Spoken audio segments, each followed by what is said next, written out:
Eu quero citar só um versículo que está no nosso coração, que é o versículo de número 4. Então respondeu ele: não tendes lido que o Criador desde o princípio os fez homem e mulher? Número 5 também. E disse: por essa causa deixará o homem pai e mãe, e se unirá à sua mulher, tornando-se os dois uma só carne. Amém? Você pode fechar os seus olhos para a gente orar? Pai, obrigado mais uma vez pela tua presença conosco. Obrigado pelo teu agir, obrigado por tudo que já aconteceu aqui, obrigado pela tua mão poderosa, pois nós reconhecemos que nós somos limitados, Pai, mas tu és poderoso. Tu és o Deus eterno que tem falado conosco em todo o tempo, e agora nós queremos ouvir, tanto a cada casa, a cada família, para a glória e para a honra do nome de Jesus. Amém e amém. Meus queridos irmãos, nós estamos aqui diante de um texto, nesse texto é maravilhoso. Aliás, toda a Bíblia é maravilhosa. Mas quando nós falamos de casamento, a gente sempre diz que quando nós vamos casar, não existe um manual de casamento, já viu? Você não tem um manual de casamento. Eu sei que alguns irmãos aqui têm 10, 15, 20 anos de casado, outros têm 1 ano, 2.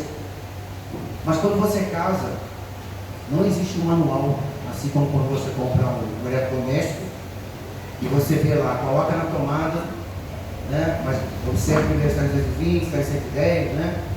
Ou espera para aquecer, esse tipo de coisa você não encontra na Bíblia. Mas encontramos Jesus dizendo algumas coisas que nos dão norte. Encontramos Paulo dizendo algumas coisas que nos dão também o norte. E quando a gente casa, nos parece que tudo será um arco-íris.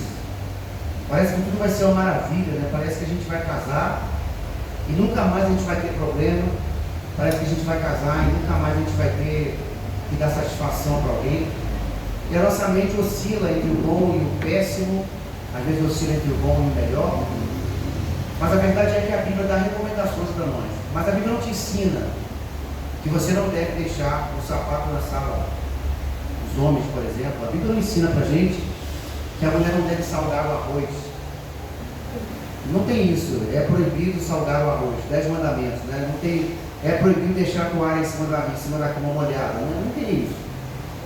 Então, isso são coisas que a gente vai trabalhando durante o casamento. Mas eu percebo que tudo que acontece à nossa volta e dentro do nosso casamento, as coisas que são ruins, não tem nenhuma base para nos afastar do amor que Deus tem colocado no nosso coração. E é por isso que a Bíblia diz que nem as muitas águas poderiam afastar esse amor que nós temos pelo outro. Então, quando nós lemos o texto de Mateus capítulo 19, nós percebemos Jesus falando de uma aliança, que é uma aliança feita no Éden.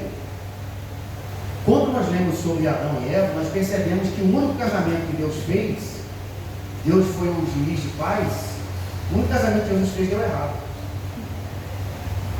O único casamento que Deus fez, me desculpa a expressão, Deus falou assim: olha, essa aqui é tua mulher, Deus escolheu, falou assim, essa aqui é tua mulher, é osso do teu osso, essa aqui é tua mulher. Esse casamento é o problema. Então eu já quero dizer para você de início, que pode ser que às vezes o teu casamento tenha problema, mas não é porque Deus não está presente. É porque às vezes nós tomamos decisões precipitadas. O nosso coração é eufórico demais. A nossa alma tende a fazer tantas coisas que a gente fala: meu Deus, por que eu fiz isso? Mas a gente não tem um manual de casamento. A gente não tem um manual para dizer o que fazer e o que não fazer. Mas quando nós olhamos as 3 características do casamento, a gente vai entender por que o Senhor está falando isso para aqueles que estão tentando testar. O texto mostra para nós que alguns fariseus chegaram perto de Jesus, e essa aqui era uma tática dos fariseus, sempre querem pegar Jesus na lei. Eles sempre queriam pegar Jesus naquilo que Jesus sabia, e Jesus sempre usava um contraponto. Ele disse assim: olha, Moisés deu carta de divórcio por causa da dureza do coração de vocês, mas no princípio não foi assim. Como foi no princípio? O que Jesus está dizendo? No princípio, o casamento, e até hoje, o casamento deve passar por 3 características principais, e uma delas, o casamento é monogâmico. O que é um casamento monogâmico? É onde você casa com apenas uma pessoa. Apenas uma, você tem que ficar casado com uma pessoa. Por isso que a gente sempre diz que tem que ter cuidado para casar, gente. Tem que ter cuidado para casar, porque se casar errado, depois você vai ter que dar o Senhor me ajuda, transforma essas pedras em pães. Oh meu Deus, tenha compaixão de mim. Tem gente que casa errado e depois ele fica aí de um lado para o outro e não consegue entender. Mas a Bíblia diz para nós que o casamento é monogâmico. O próprio Senhor, usando Moisés, lá no capítulo 2 do Gênesis, versículo 24, ele diz assim: portanto deixará o pai e a sua mãe e apegar-se-á a sua mulher, e serão ambos uma só carne. Ou seja, aquilo que você sente, marido, a tua mulher vai sentir também. Aquilo que você sente, mulher, o teu marido vai sentir também. Percebam que nós estamos interligados. Eu me lembro que a gente sempre ouve falar, mas eu não sou gêmeo, né, com meu irmão, mas aqueles que são gêmeos, geralmente quando um sente, o outro sente. Não tem um negócio assim? Principalmente os univitelinos, né? Nasceram no mesmo, foram gerados no mesmo óvulo, né? Mesma placenta, né? Obrigado, meu irmão. Então eu percebo, eles sentem. Mas eu me lembro que quando eu perdi uma irmã em 2007, eu lembro que nós estávamos aqui de fora, eu senti no meu coração. Eu senti uma dor no meu coração. Porque nós temos o mesmo sangue. Então quando o marido sente uma dor, a mulher também sente. Então perceba, Jesus está dizendo assim: olha, o que Moisés escreveu está correto. O quê? Que o homem vai deixar o seu pai e a sua mãe e vai se unir à sua mulher. Não tem essa mais do marido chegar em casa e às vezes mora em cima, né, da casa do pai, ele passar em casa e ficar tomando café na casa do pai e da mãe, né? 2, 3 horas, depois ele chega em casa 8 horas da noite, ele fala: ô meu amor, como é que você está? Ela está assim. Não tem mais aquela coisa do marido sair de casa, né, ou a mulher, e quando voltar do trabalho, passar na casa da mãe, gastar horas e horas e horas, porque você tem que deixar a casa do pai e a casa da mãe. E quando ele fala deixar a casa, não é não visitar, é não frequentar de maneira, né, assim, como eu estou dizendo, passar por muito tempo. Então o Senhor está dizendo que o casamento é monogâmico. Por quê? Porque eu deixo a minha família, deixo a minha casa e vou me unir na mulher.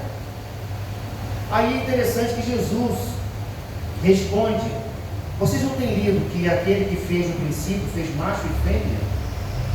E também vocês não têm lido que o homem vai deixar a mãe, vai se unir a sua carne, serão 2 um. Jesus está citando Gênesis 2:24. Perceba que os fariseus querem de todo jeito pegar Jesus, mas Jesus cita e está escrito. Gente, vale muito a pena, acabou, a nossa irmã Daniela acabou de dizer, vale muito a pena a gente ler o que está escrito. Quando você passa por dificuldades no seu casamento, você passa por lutas, por toda sorte de males, vale a pena ler o que está escrito. Quando nós pegamos e lemos, nós olhamos assim: olha, Cristo amou a igreja, e assim como Cristo amou a igreja, você, marido, ame a sua mulher. Aí você falou: Senhor, me ajuda. É forte, é muito forte. Cristo se entregou pela igreja. Da mesma sorte sou eu. Existem maridos hoje que a mulher está doente, por exemplo, ele vai jogar bola. A mulher está doente, ele sai e fala: eu vou ali fora conversar com meus amigos. E a mulher está dentro de casa precisando só de um. Às vezes o remédio ela já tomou, mas ela precisa só de uma companhia, só de um abraço, ela precisa só que você fique perto ali. E aí a gente não sabe fazer nada, a gente só sabe entregar o remédio na mão. Mas se a gente fala assim: está tudo bem, amor, você está precisando de mim? Estou aqui por perto, qualquer coisa, só você me chamar. Ela só quer isso. Então o texto deixa claro que Jesus não é pego de surpresa, porque ele cita Gênesis 2:24 para dizer: agora você tem uma pessoa que está do teu lado. E Paulo, depois de Efésios 5:31, ele cita o mesmo versículo. Então perceba, por que esse versículo é citado pelo menos 3 vezes? Porque Deus está confirmando: eu preciso amar a pessoa que está do meu lado. Nossa, mas ela é muito ruim de serviço, não tem problema, vai ajudando ela. Não, mas ele é muito ruim de serviço, vai ajudando ele. Nossa, mas eu não aguento. Calma, você escolheu ela. Não tem como chegar mais e devolver para o pai e para a mãe. Quando a pessoa diz assim: nossa, está muito difícil aqui, pai, eu vou voltar para sua casa. Não, aqui para casa não, você vai ficar aí. Não tem aquela coisa, o marido briga, irmãos. Quem já brigou aqui com a mulher? Não estou falando da tapa, não, porque se dá tapa a gente chama o pessoal da Maria da Penha. Mas quem já brigou, quem já discutiu, coisa boa assim, você foi dormir daquele jeito? Levanta a mão. Mas vocês são santinhos mesmo, hein? Levanta a mão alta, gente. Quem já brigou? Aí, que maravilha. Bem-vindo ao clube dos casados. E essa é a vida de casado. Porque você discute uma coisa boa, uma coisa simples, e fala, meu Deus, estou discutindo, mas não posso discutir contigo. Aí você vai fazer as pazes, e depois da discussão, fica melhor do que antes. Fica ou não fica, pessoal? Porque você é consertado na sua alma.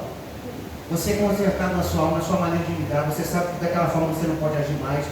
Você sabe que daquela forma que ela agiu também não está correto. Você consegue entender que Deus estava presente para reajustar a gente. Deus está ajustando o nosso casamento todo dia. Deus está ajustando o nosso casamento todo dia. E se você que não está casado aqui ainda, se prepare. Quando você se casar, Deus vai ajustar a tua alma mais e mais. Você vai entender o que é dependência, você vai entender o que é viver a dois, você vai entender o que é comer arroz puro, você vai entender o que é só beber água, você vai entender o que é andar de carro bom, carro ruim. Deus vai te dar uma chance de você aprender como é que é isso. Deus vai te dar a oportunidade de viver isso. E quando você passar 1, 2, 3, 4, 5, 7, 10, 20, 25, você vai falar assim, meu Deus, como é que eu te amo, amor? Não é isso, pastorzão? O pastor Eduardo olha para a esposa dele e para a esposa dele e fala assim, eu te amo mais do que ontem. Deve ser desse jeito mesmo. Porque à medida que o tempo vai passando, você vai aprendendo a conviver com diferenças, você vai aprendendo a lidar com aquela pessoa.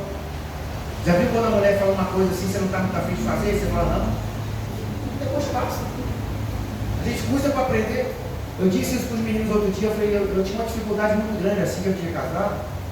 Porque quando a minha esposa dizia assim, olha amor, acabou o arroz, tem que comprar arroz, tem que comprar detergente, comprar sabão em pó, eu falei, pô, brincadeira, eu comprei isso ontem, semana passada.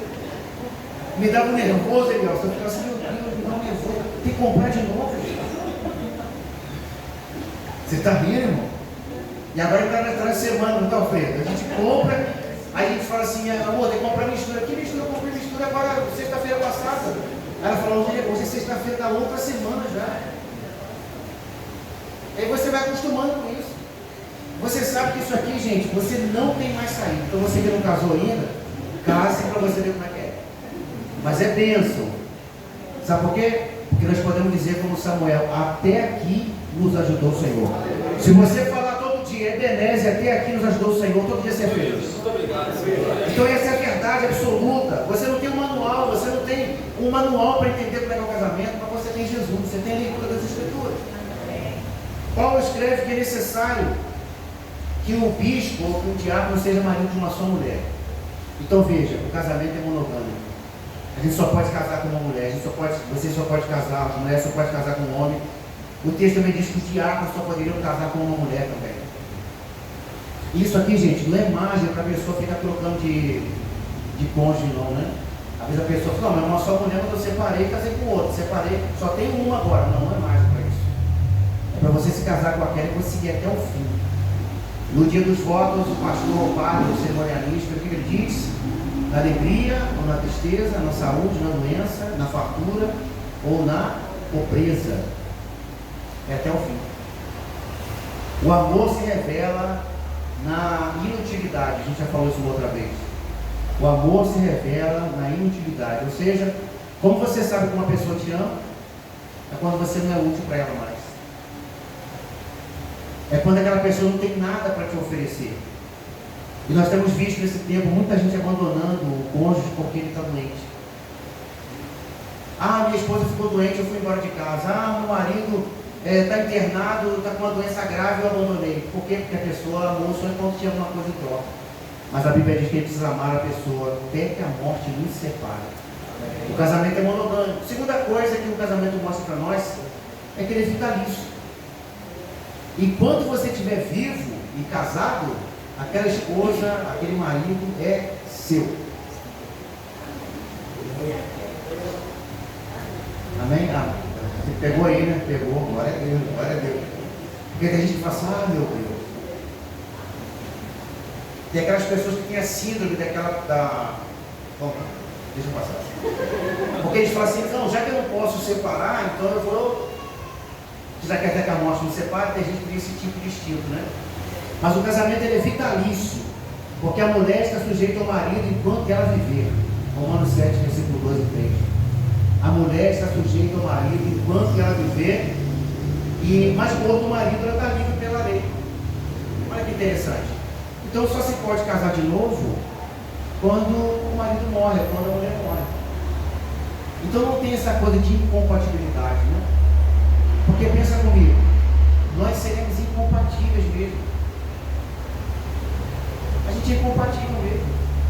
Por exemplo, às vezes você casou, você teve condições de fazer uma faculdade, de repente você fez um mestrado, um doutorado, mas a sua esposa não fez.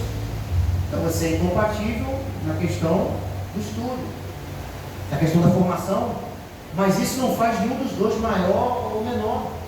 Melhor ou pior não faz. Mas acontece o seguinte, tem pessoas que dizem, não, agora eu sou doutora, agora já que ela é dona de casa, eu vou adorar. Ou ela fala assim, agora eu sou médica, agora eu não posso ficar com ele porque ele trabalha no balcão de padaria. Não, não pode. A Bíblia diz que nós somos um. E como nós somos um? Enquanto um dos cônjuges estiver vivo, a gente tem que estar casado. Eu sei que para muita gente do mundo, né, isso é terrível.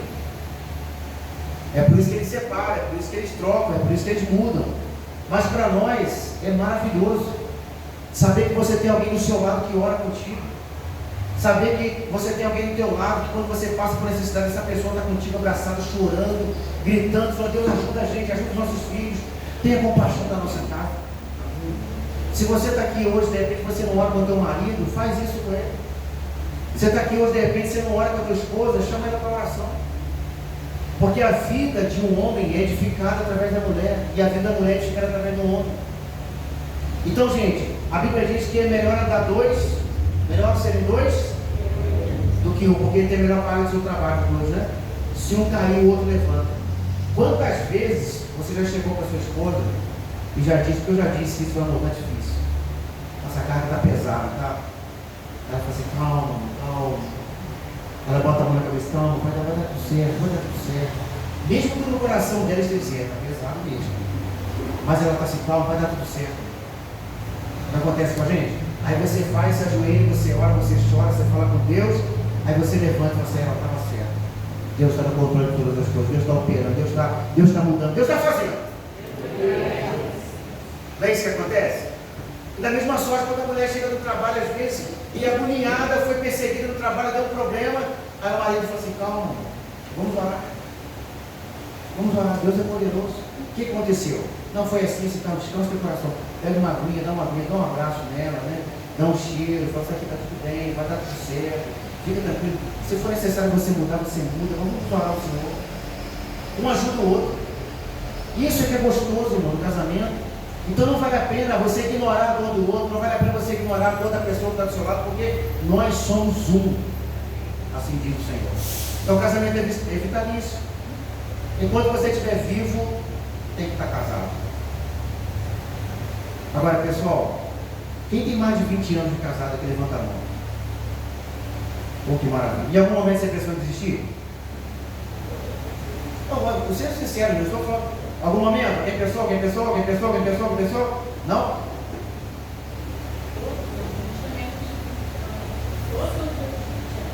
Hein?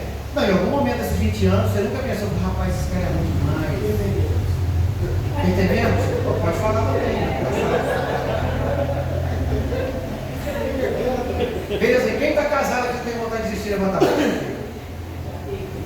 Já teve. Ao longo do período, ao longo do casamento, você fala, rapaz, acho que melhor ir para cada lado, acho que não deu bom, não. É por conta dos atritos, os atritos servem para a gente caminhar melhor. Ninguém, por exemplo, você vai trabalhar, gente, a recompensa do casamento é você fazer outra pessoa feliz. Tá certo? A recompensa de você trabalhar é você receber o seu salário. Então, se viesse do patrão falar assim, aqui, você trabalhou comigo muito tempo, e não sei o que, não, eu trabalhei e você me pagou. Então, uma troca. O casamento é a mesma coisa. Você casa para fazer outra pessoa feliz. Só que em dado momento parece alguma coisa de errado, você fala assim, rapaz, eu vou lá fora. Porque a gente pensa em nós, a gente pensa, eu estou entregando muito, estou fazendo muito, eu estou entregando, essa pessoa não está dando resultado, mas na verdade eu preciso chamar essa pessoa para conversar. E eu sempre digo isso, quando nós sentamos para conversar, a coisa muda. A gente não é mais criança para ficar brincando de briguinha, né? Não, foi você. Não, porque você. Não, porque você é desse jeito, né? Você parece muito com a sua mãe. Daí começa com a mãe, gente, não dá um problema. O pessoal não se parece muito com a sua mãe, né? Às vezes o jeito que você fala, ele começa a misturar as coisas e dá mais problema. É mais fácil chamar na mesa. Vamos sentar para a gente conversar? Vamos. Olha, aconteceu isso, de acordo com a Bíblia, a gente está errado. Vamos reconciliar, está tudo certo. Porque não tem como voltar. E a terceira coisa é que o casamento é indissolúvel. 1 Coríntios capítulo 7. Fala que uma vez que eu me casei, eu não posso mais me separar. Talvez a mensagem não seja tão gostosa como você gostaria de ouvir, mas quando eu leio no 1 Coríntios capítulo 7, a igreja de Corinto tinha mandado uma carta para Paulo para saber a respeito do casamento. Então Paulo fala assim: a respeito das coisas que vocês me perguntaram em carta, eu digo assim: quem está casado, olha, versículo 2, olha o que Paulo diz: por causa da prostituição, da fornicação, cada um tem a sua própria mulher e cada um tem o seu próprio marido. O marido paga a mulher sua devida benevolência e da mesma sorte a mulher paga o marido. A mulher não tem poder sobre o seu próprio corpo, mas tem o marido. O que ele está falando?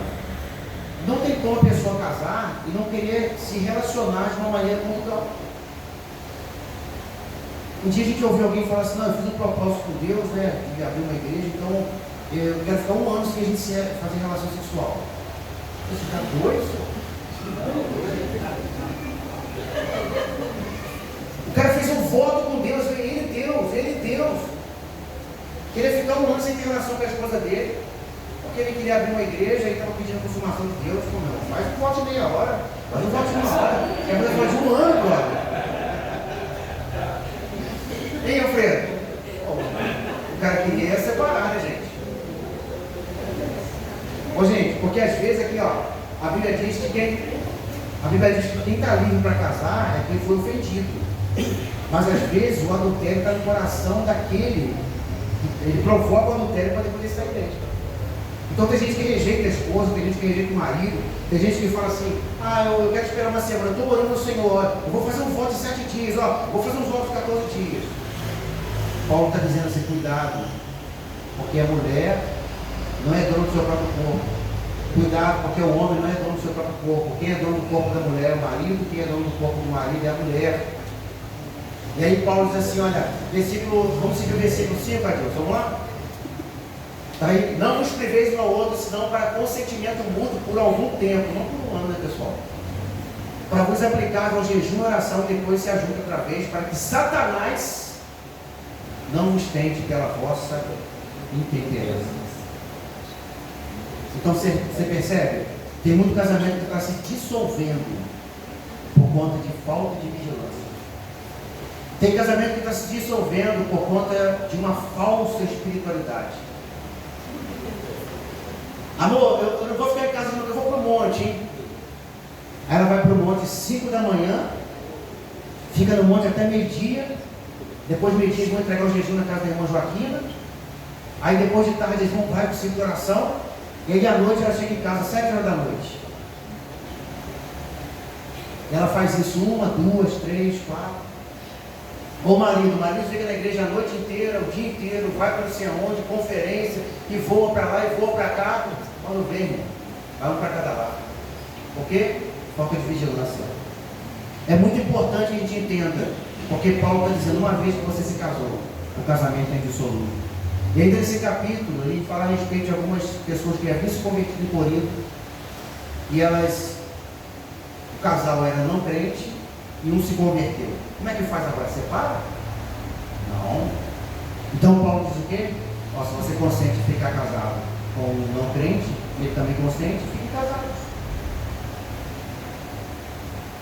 Porque pela sua vida, isso aqui é muito forte, é poderoso, gente. Porque pela sua vida de santificação, ó mulher, é possível que o teu marido conheça Cristo.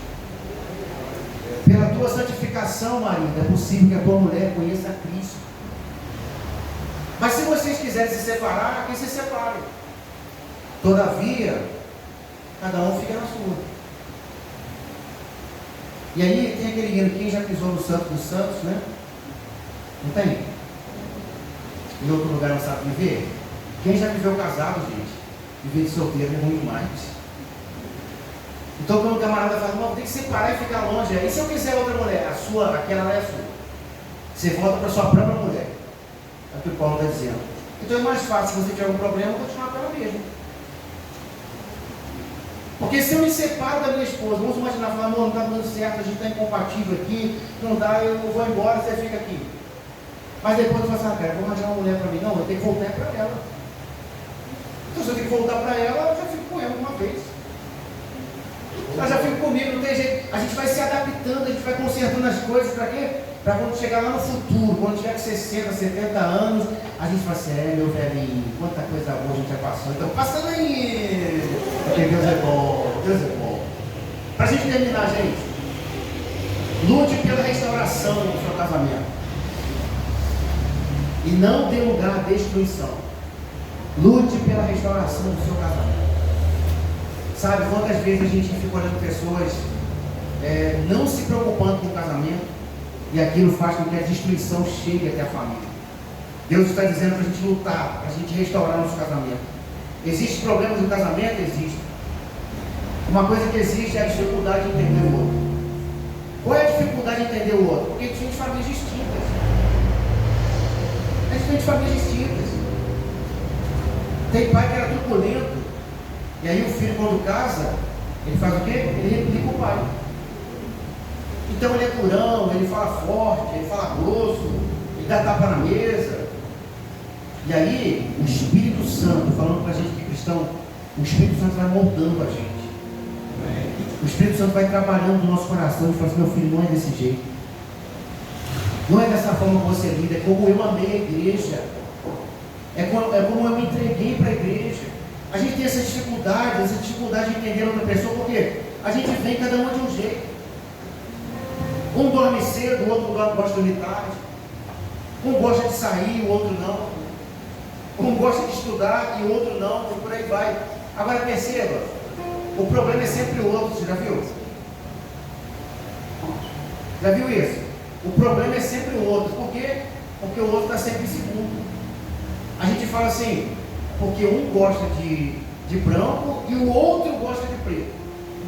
Porque um gosta de sair e o outro não gosta de sair. A gente nunca falou, o outro gosta de sair e o um gosta de ficar em casa. O problema é sempre o outro. Porque o outro está sempre em segundo plano. O grande problema é que a gente está sempre no primeiro lugar. E Deus falou muito isso comigo hoje à tarde, a gente estava conversando. Quando o outro é sempre o segundo, fica difícil trabalhar. Porque a gente diz assim, não, porque o outro gosta mais de fazer isso, não, aquele lá não gosta de sair, ele prefere ficar em casa. Então, o outro é sempre o problema. Mas eu nunca sou o outro. Essa é a grande questão. Eu nunca me coloco no lugar do outro. Deus está dizendo para nós que as diferenças internas, os conflitos que acontecem, não podem superar o amor que Deus colocou no nosso coração. Não pode. Não pode. E de repente, se você entrou aqui hoje, porque às vezes no culto de casal até vem gente brigada, você sabia? Você sabia? Às vezes no culto de casal vem até gente brigada. E Deus trouxe você aqui para você se reconciliar. Porque às vezes até na hora de sair de casa a gente briga. Vamos matar na hora, vamos. Ó, você não fala assim comigo não, hein? Eu falo mesmo, só que eu vou para a igreja. Aí chega na igreja e fica um bicudo assim para cá do outro, né? Aí alguém repara e fala assim, ó, pessoal, não estava muito bem isso não, você viu? Mas Deus te trouxe aqui para te consertar, para me consertar. Então uma grande chance que você que entrou aqui hoje com problema de relacionamento, com problema de conversa, com problema de feedback, há uma grande chance hoje de Deus consertar vocês, de Deus nos consertar. Essa diferença que eu falei aqui, de um dormir cedo, dormir tarde, o outro pode sair, o outro não, são diferenças internas. E existem problemas externos também, você sabia? Diferenças externas. Você sabe que a gente fala assim, olha, eu já marquei com meu amigo de a gente pescar. Mas você não falou nada com a sua esposa? Não, agora já marquei, já foi. Aí então o cara levanta de manhã cedinho. Aí cara, se ele pega a chuteira, tá arrumando lá e fala, mulher, você vai onde? Não, vou jogar bola com meus colegas da faculdade aqui, a gente marcou um negócio ali. Não, mas você não falou nada. Ou então o camarada faz o quê? Ele fala, não, eu vou com o pessoal da igreja do Senhor, mas está faltando comunicação. E isso a longo prazo vai trazer ruptura no casamento. São os fatores externos. Às vezes as pessoas fazem tudo pelos amigos, mas faz pouco pelo cônjuge. Meu amigo está precisando virar uma laje, o cara levanta às 6 horas da manhã. O cara fala assim, olha, nós vamos virar uma laje, vai todo mundo numa força, lá o Joãozinho, aí todo mundo vai virar laje às 6 horas da manhã. Mas se a mulher dele, ou a mulher geralmente ela levanta cedo, né? A mulher levanta cedo. O homem que levanta mais tarde, né? Mas tudo bem. Mas o homem, por exemplo, se a mulher falar assim, 6 horas da manhã aqui, amor, eu estou com um problema aqui, eu estou com uma dor de cabeça, eu estou com uma cólica, eu estou com um negócio assim, aí fala assim, um pouquinho, vai um pouquinho, espera, daqui a pouco vai abrir a farmácia, 8 horas, 9 horas eu vou lá ver. Tem muito homem assim, não tem? Quando na verdade diz, o que está precisando? 5 horas da manhã vou, eu acho que a farmácia deve ter 24 horas aí, eu vou dar um jeito. E o cara vai lá em Matias Barbosa, ele vai lá em Rio Novo, ele acha o remédio que ela precisa. Não pode ser o contrário, gente. Quando um amigo precisar, a gente ajudar um amigo, a gente não ajudar a esposa. Ou quando o marido precisar, a gente ajudar outra amiga, ajudar uma amiga, não ajudar o marido. O melhor amigo que eu tenho, a melhor amiga que eu tenho, na verdade, é a minha esposa. E outra coisa, o homem não tem amiga, né? Tem cara que marca, eu marquei com a minha amiga para abrir o coração um pouquinho, eu shopping, tomar um café.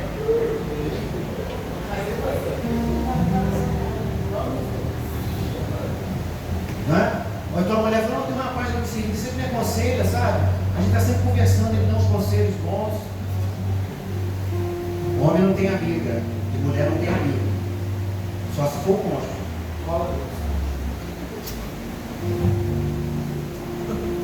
Ok? Essas são as diferenças externas. E agora, para terminar de verdade, deixa eu pegar minha 15ª folha aqui. A influência da mídia, irmãos. Você sabe que a mídia é terrível. E existem coisas que acontecem na mídia e tem muito casal que está se afundando. Você sabia que 16% dos casais que botam fotinha junto, dando beijinho, mostrando assim, então na paz, são os que brigaram naquele dia? Mas eles fazem questão, parece que o mundo todo viu a briga, então eles pegam uma selfie zona assim, mandam assim, ó, eu te amo, aí vira, dá um beijinho. Aqueles caras têm problema, eles têm problema. O gostoso é o anonimato. O gostoso é a intimidade, o gostoso é você ficar só, o gostoso é você conversar o pé do ouvido, o gostoso é você fazer um carinho, o gostoso é você ficar abraçado, ninguém precisa saber de nada. Tem gente que bota lá, bom meu amor. Aí o pessoal tudo na praia, tudo pelado, tudo coisa, mostrando a mulher tudo, quero mostrar as coisas tudo. É errado. Por isso que o nome é intimidade. Intimidade é o que está dentro, o que está guardado, intimidade é o que está reservado. Tá certo? Mas a mídia tem essa coisa do marido melhor, a mulher mais elegante, a casa mais bonita. A mídia tem essa coisa do carro mais moderno, as fotos mais convincentes, as viagens mais radicais. Então você tem um casal lá em Foz do Iguaçu, passeando com o meu amor. Aí a mulher, não, a gente não vai, hein? A gente não vai. Vai gerando intriga no coração. Ou o marido está lá dando uma bitoquinha na esposa e filmando, aí ele vai passando, não, me toca, não gente filmar. Nem para a gente filmar, você não dá uma bitoquinha. Vai gerando problema no casamento. Porque a mídia faz o quê? A mídia faz a gente refém. E Paulo escreveu aos Colossenses, capítulo 2, versículo 8, ele fala assim, tende cuidado para que ninguém faça de vocês presa. Ninguém faça de você presa por meio de filosofias e vãs sutilezas e tradição de homens segundo os rudimentos do mundo e não segundo Cristo. Perceba, a mídia quer fazer da gente presa. Então, se você não estiver na mídia, para outras pessoas pode parecer que sempre o seu casamento nem está funcionando mais. Você sabe que um dia eu encontrei com uma pessoa que eu trabalhei há 15 anos e ele disse para mim assim, como é que estão as coisas? Eu falei, graças a Deus, tudo na paz. Quanto tempo que eu não te vejo? Não, mora no mesmo lugar. Não sei. Aí falou, você está na igreja ainda? Eu falei, ainda não, eu não saio não, estou com Jesus. E você está casado? Eu falei, estou, mas com quem? Com a mesma esposa. E ele começou a comentar comigo que deu problema no casamento dele, ele foi para outro lugar, porque o mundo faz isso. O mundo, quando a situação fica caótica, ele muda. Mas nós não, nós vamos perseverar, porque a gente não é presa desse mundo. A gente não é fruto desse mundo, a gente não participa desse mundo. Jesus disse: vocês não são desse mundo, por isso que eu peço que vai guardar vocês. A gente não é preso do mundo, mas a vida é desse jeito. A mídia influencia, o prazer influencia. Então o mundo tem prazer em um montão de coisa. O mundo tem prazer no entretenimento, para poder impressionar as pessoas. O mundo quer se sentir atraente, as pessoas do mundo querem se sentir atraentes. As pessoas do mundo querem ter liberdade sexual, querem desejar comprar, quando der vontade, compra. Mas a gente é diferente. A gente é diferente. Existe uma frase que as pessoas dizem assim: eu estando bem é o que importa. Quando na verdade não é desse jeito. O desejo de ser feliz, ele é dado por Deus. É Deus que colocou no teu coração o desejo de ser feliz. Você é feliz? Glória a Deus. Feliz porque você completa o outro e o outro te completa. E Paulo diz assim, Filipenses 4:4: regozijai-vos no Senhor. Sempre no Senhor. E outra vez vos digo: regozijai-vos. A alegria que Deus tem para dar, o mundo não pode tomar. A paz que Deus tem para dar no seu casamento, na sua vida, na sua família, o mundo não pode roubar. Você sabe, quando você passa por dificuldade, por crise, Satanás fala assim: ela vai acabar, vai acabar, vai acabar. Aí o Senhor fala assim: não, eu vou levantar, eu vou levantar, eu vou levantar. Satanás fala: vou derrubar, Senhor, eu vou edificar, eu vou edificar, eu vou edificar. Através de quem? Da mulher que edifica a casa, através do marido que tem um exemplo de Cristo para seguir. A nossa vida é firmada em Cristo Jesus. O nosso casamento tem propósito. O seu casamento tem propósito? Tem propósito. Propósito de comunhão, de amor, propósito de formação de família, e tem propósito também de glorificar a Deus. O seu casamento glorifica a Deus. Glorifica a Deus. A minha última frase. Vamos entender uma coisa, irmãos. Não existe subfamília. Não existe subfamília. Quando eu me casei com a minha esposa, eu constituí a minha família. Mas eu não sou sub dos meus pais. É a minha família. O que acontece às vezes é que muita gente acha que casou, aquela família é sub. Então tudo que ele vai fazer, tudo que ela vai fazer, muitas vezes ele pede: pai, aqui me ajuda, ô mãe, me ajuda, aqui pai, ô mãe. Eu não digo que você não possa pedir R$1 por vez por outra, mas tem filho que o pai parece que eles são subfamília. Irmãos, nós estamos aqui hoje. Eu falei aqui a respeito de casamento de 20 anos, mas com 3, com 4, com 5, 7, você vai sentir na pele. Quando alguém ficar desempregado, você precisar comer só o que tem na geladeira, você não sabe como é que vai ser amanhã. E aquela hora é a hora de Deus tratar com a gente. É a hora de Deus falar assim: olha, você depende de mim, tá, filho? A sua família depende de mim, viu? É a hora que Deus vai falar assim: Renan, olha, você está comendo arroz puro hoje aqui, mas você depende de mim, tá? Eu me lembro que eu já passei por dificuldades na vida. Glória a Deus, porque Deus me levantou e me ajudou. Hoje a gente sempre diz: você pode chegar no mercado agora e comprar um pedaço de carne, assar, você pode chegar e comer. A gente quando come presunto, queijo. Hoje está uma maravilha. Hoje eu sou rico, irmão. Ai, que maravilha.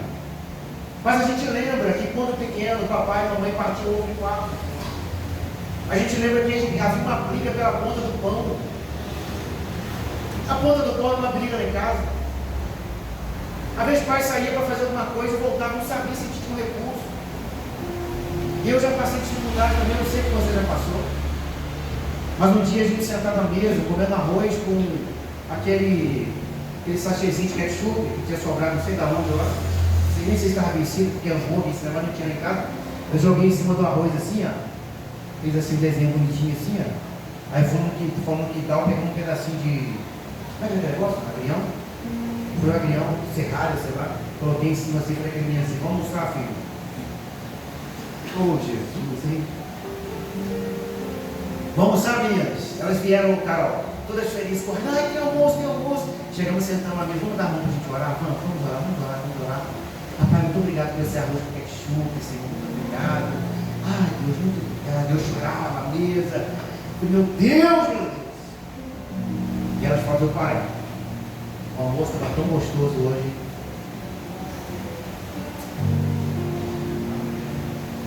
Né, filho? Aí você fala assim, pai, o arroz era tão gostoso hoje. Aí depois eu entendi que não era por conta do gosto do arroz, do ketchup, nem daquela folhinha de serrada em cima, mas era por conta do amor de Deus, da graça de Deus naquela mesa. É porque Deus estava presente naquela mesa, sabe? É porque Deus se fez presente e cuidou de nós no mínimo detalhe. E a gente sempre tem que falar, Deus, obrigado porque eu só tenho arroz para comer, obrigado, Senhor, porque eu só tenho água e pão hoje, obrigado porque só tem macarrão. Nunca reclamar. Nunca falar assim, Deus, hoje só tem isso. Não, graças a Deus, muito obrigado porque tem isso hoje.